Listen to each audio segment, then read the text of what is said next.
भगवान बदमाशों को पैसा क्यों देता है? तो माया का सिद्धांत क्या है? झूठ, मक्कारी, बेईमानी, हिंसा। समाज एक चक्रव्यूह है। इस संसार में जो कुछ भी आप देखते हो वो सब झूठ है। समाज किसी को माफ नहीं करता, कमजोर लोगों को तो बिल्कुल नहीं करता। इतनी बेइज्जती, इतनी बेइज्जती, इतनी बेइज्जती, और वो उसका धर्म है। इस दुनिया में जितने लोगों ने नाम कमाया, सम्मान कमाया, अपना एक वजूद पैदा किया, वो सब समाज की वजह से किया। और जैसे ही वजूद आप पैदा करते हो, समाज आके आपके पैरों में लेट जाता है। सरकार, भगवान, प्रभु, मालिक। समाज एक चक्रव्यूह है और बहुत खतरनाक वाला चक्रव्यूह। इस संसार में अगर जीना है मस्ती से, तो या तो इस संसार की सीमा रेखा से बाहर चले जाओ, बुद्ध की तरह, कि भैया हमें कुछ नहीं चाहिए, हमें कुछ चाहिए ही नहीं, हमसे कुछ ले लो, हमें कुछ चाहिए नहीं। तो फिर संसार आपको छोड़ देगा, आप पर हमला नहीं करेगा। इसलिए तो कहते हैं ना, जो सन्यासी हो गया वो मर गया। सन्यासियों को समाज मृत मान लेता है।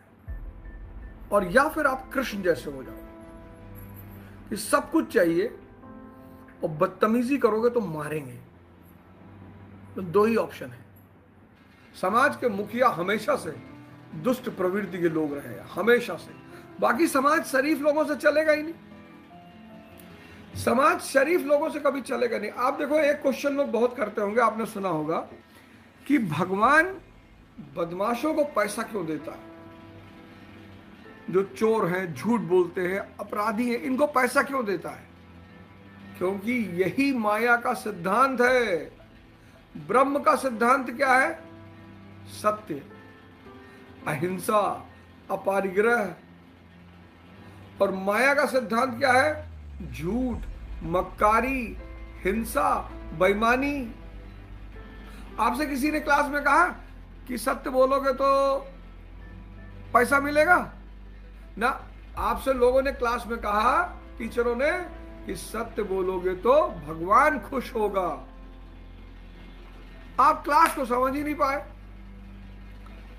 बहुत लोगों ने मुझसे कहा, अरे मैंने कहा स्पष्ट है यार, पैसा किसके पास, माया किसके पास होगी?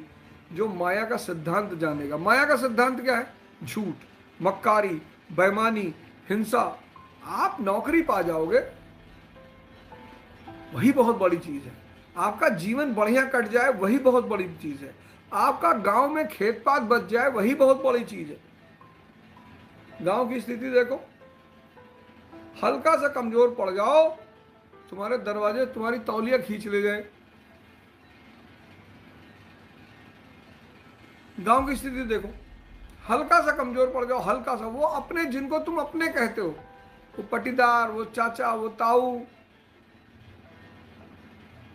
और सब परेशान, सब। इस संसार रूपी झूठ में ऐसा उलझ गए हैं लोग। जो भी आपके पास है, जो भी, वो तो अच्छा है ही है। उसका इनफाइनाइट गुना आपका इंतजार कर रहा है। जो भी आपके पास है, महल है, गाड़ियां हैं, हवाई जहाज है, वो तो अच्छा है, बहुत अच्छा है। कुछ नहीं छोड़ना। खूब धन कमाना है। धन का ब्रह्म से क्या झगड़ा है भाई? माया ब्रह्म की गुलाम है, लेकिन जाग कर कमाना है। दुश्मनी बेहोशी है। जब बेहोश आदमी के हाथ में धन आएगा तो जुआ खेलेगा, मुजरा देखेगा। लेकिन अगर जागृत आदमी के हाथ में धन आएगा तो इंडस्ट्री लगाएगा, इन्वेस्टमेंट करेगा, 5,000 लोगों को नौकरियां देगा। बुराई क्या है उसमें? बुराई क्या है? इसलिए माया और ब्रह्म का कोई झगड़ा नहीं है ही नहीं। आईएएस बनिए, मंत्री बनिए, एमएलए बनिए, एमपी बनिए, जो मन चाहे वो बनिए, पर होश में, ध्यान में, साधना में आप इमेजिन करके देखो, सोच के देखो इस देश की सबसे बड़ी चुनौती क्या है? हर आदमी अच्छा बनने के फिराक में खुद को बर्बाद किए हुए, सेक्स बॉम्ब बना घूम रहा है। वो इतना दमन कर रखा है उसने अपने अंदर, इतना दमन कर रखा है, इतना स्वयं को दर्द दे रखा है।